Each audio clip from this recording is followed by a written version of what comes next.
So this video is actually a video I saved to my watch later. This video was posted on YouTube a year ago, which means it has been on YouTube's shelf for a year. Is Ghana's drug being a problem? Yes, I think Ghana's drug is being a problem. It is slowly becoming a problem, and then the introduction of new drugs into the system is becoming very crazy. But I don't know if this video is going to highlight all those things and then talk about all those things. So yeah, just like you and me, this is our first time watching this video, and I know this video is going to be an educative one, cause yeah, let's get into the video. So I came back home, no one cares about me. So it's time. So I don't give a fuck. I'll stop this. That's how. How did we get here? How did we get here already? Bro, it's 7 seconds into the video and then people are already cussing into the video and everything, bro. Like, how did we get here? Can we restart? So it's time. So I don't give a fuck. I'll stop this. That's how. I'll stop this. I don't want to be living in this shit forever. That's not for real. Most of those who are 13, 14 just need 5 years of substance. I just feel like this is my place. This is actually like Nima or Mamobi or Nima Mamobi combined. I don't know if they've gone to both places, but I feel this man and the way those boys are talking, they sound like people who would my people sound like my people, that, as in the Nima boys, the Newtown boys, the Mamobi boys sound like that. That's how they speak. They want to form gangster. I don't know. Let's just watch. Abuse to become useless. So if the leaders don't come together and then work sometime before the next 5 years, Nima Mamobi will not be a good place. I guess right. Nima Mamobi, I guess right. I guess right. I know my people. I know the other ones that sound like that. Crazy. Oh. Okay. Nima Mamobi, which lies right within the heart of Accra, the capital of Ghana, is considered the largest and one of the oldest Zongo communities in Ghana, with origins dating as far back as 1836. Oh, Nima that's is a some Muslim-dominated history. area, but it, however, exhibits great diversity in religion and ethnicity and is largely considered a slum. Even though the use of drugs is not a new phenomenon within the country, unemployment and unstable family systems is contributing to the alarming rise in substance abuse within Nima.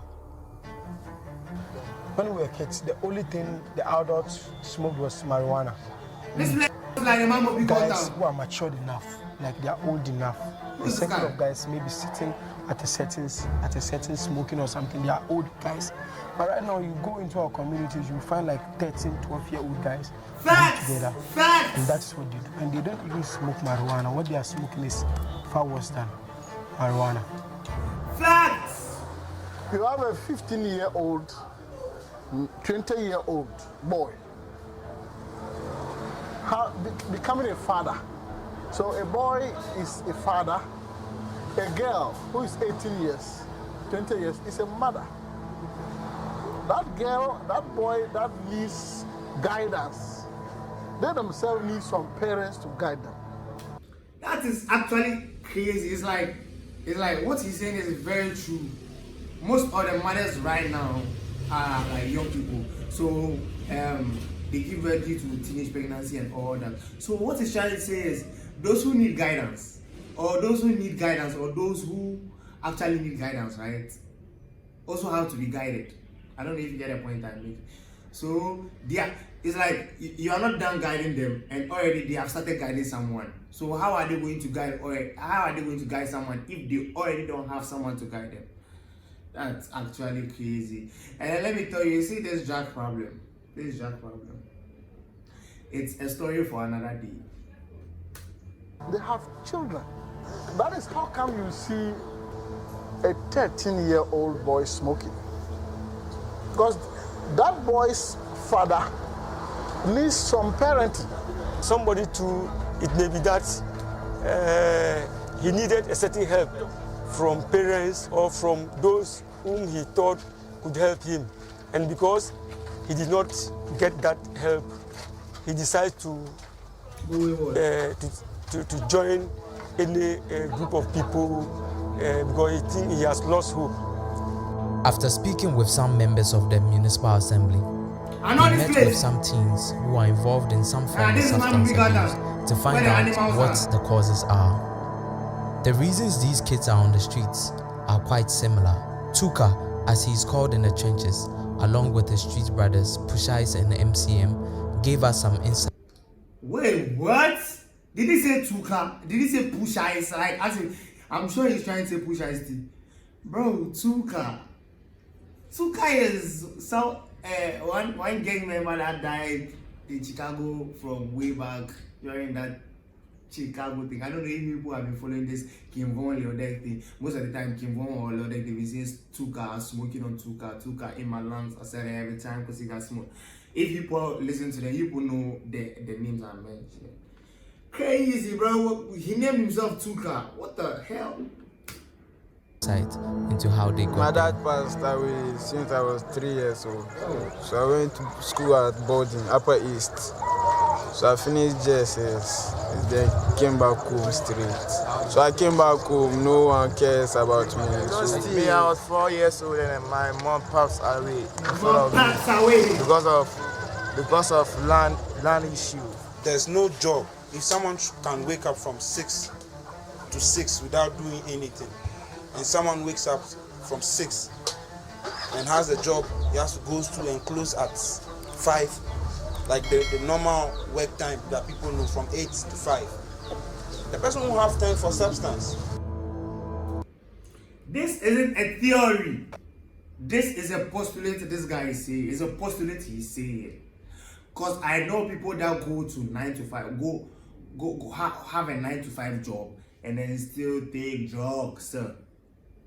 It doesn't apply to all. Yeah, I get a point.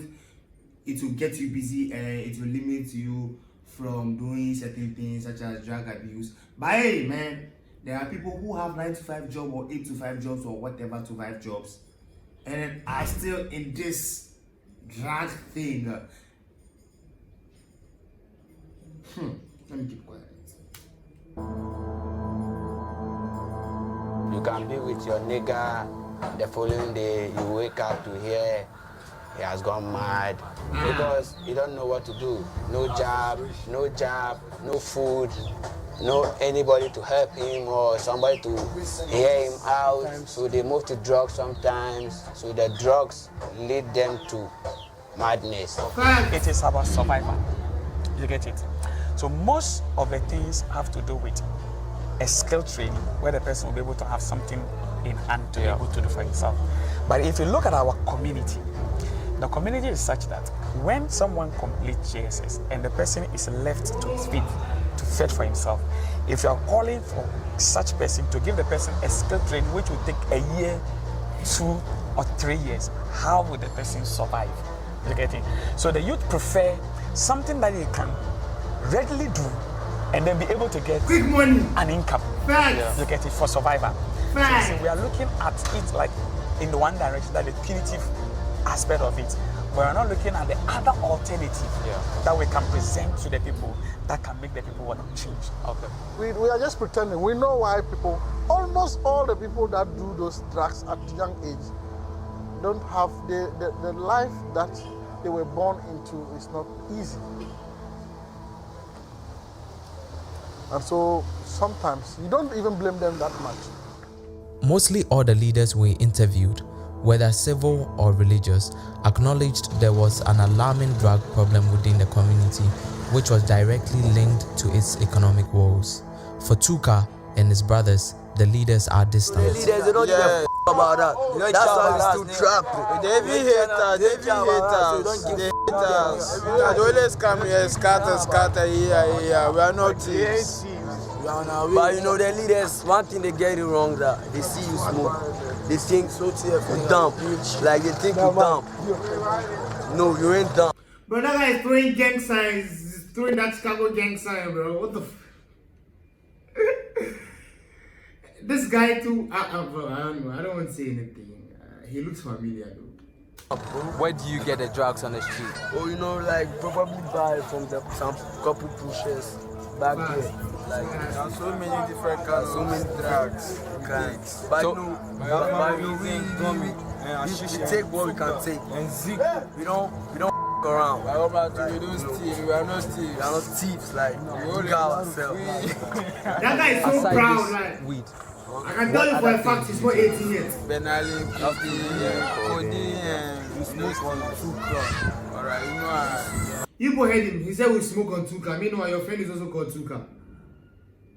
So now you get you understand where they are getting most of their influence are coming from.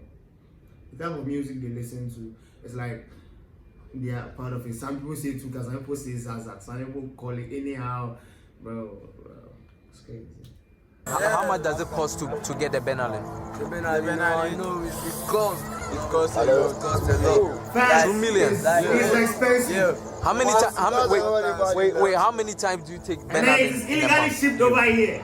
Man, Yeah. it depends. I take like In a week, when you got the funds, we can be doing it every day. So we have to check our clients. Hey, shice. Now you put head clients, right? So now you put know the source of their money, where they have everything. Clients, you head clients, you know what I'm talking about. I don't want to say too much about this thing. We ain't trying to live this life for too long. Like, probably you're But gonna we get don't out want of to it. stay in Like, this. this We shit. don't want to stay in this. We just doing it, like doing it for now. Like, I can wake up, decide not to smoke a blunt. I'll be okay. I'll be fine. F that. But I swear What he's do you wanna be lying, again? bro. He's lying. Hey, there is no single day this guy doesn't smoke. You know how they be like, oh, badum jawana mana. That's how they say, oh, badum jawana mana. I'm speaking Hausa. If they don't have money on them, someone will definitely have money. When they are at the base, someone will definitely roll a blunt. And there's no way you roll a blunt and you are sitting at the base and you won't pass to anyone. I'm saying this because I have been in it before. Yes. Nurse. You want to be a nurse? Why is that?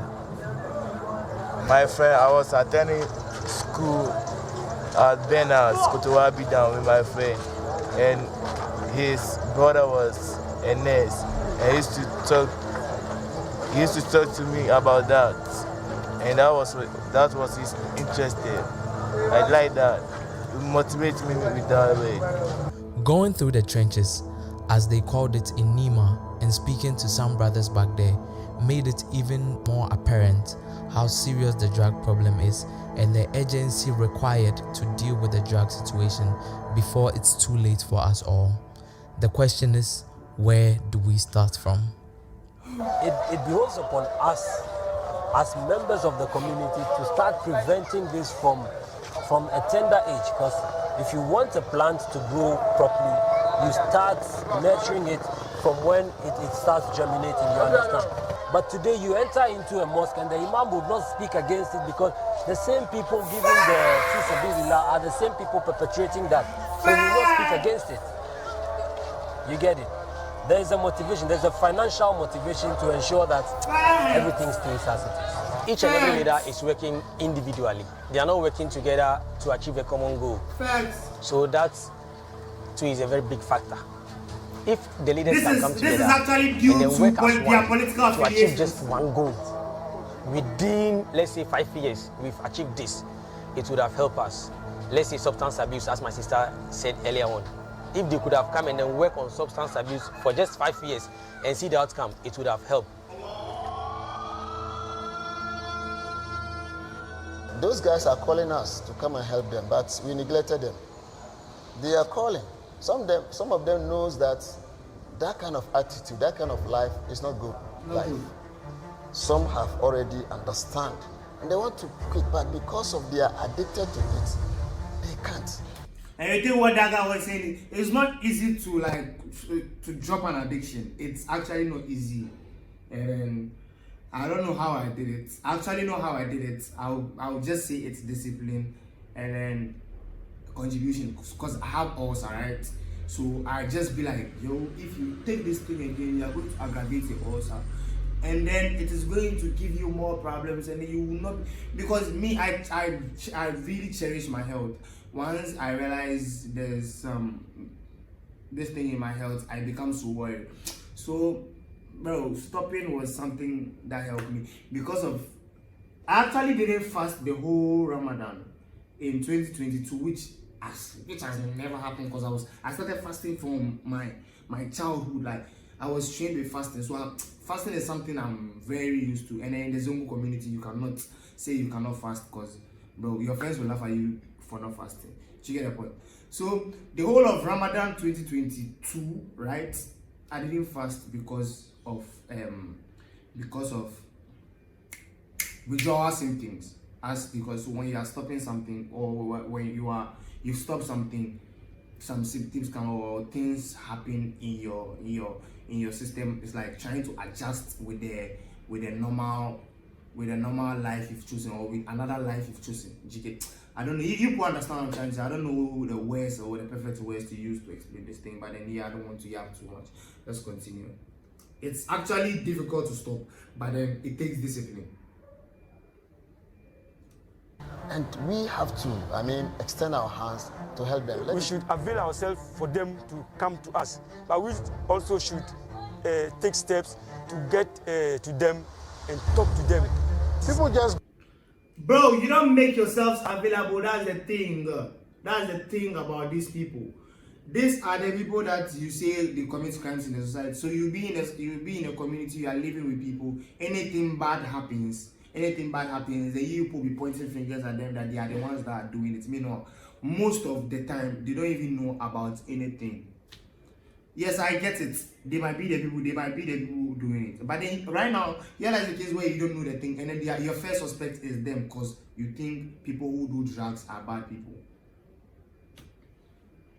Especially people who have dreadlocks. There's this misconception about people who have dreadlocks, right? Once you have dreadlocks, they say, oh, Ushiwi. Oh, you are into this, you are into that, you are a bad person, you are. You know, our leaders have bad head. Group themselves and they are smoking, and nobody says anything. Yeah. It's kind of subtly endorsing what they are doing. We may not be able to stop them, but we need to make them uncomfortable doing it, so that others know that it is not right. If nothing is done, the situation is going to escalate. But making them national security. It scares me a lot. When you make a weed smoker I can also maybe give birth one day, and maybe I can see my son doing that if we didn't find a way to change that. Oh. Way to change that. The streets throughout the world are home to millions of children, and circumstances on the street render these children and youth vulnerable to various kinds of psychological problems and health risks, as such as substance abuse. Crazy. Oh, yeah, that's just that. I hope this video was educative and informative. Yeah, drugs is in the way. If you are doing drugs and then you are watching me, bro, it's nothing to be proud of. It's something you're supposed to stop. So yeah, so just discipline yourself and just do something about it. It is funny how on the secret they be like, hey, smokers that young age, but we still do it. I don't know, man. But then yeah. Thanks for watching, bro. Thanks for watching.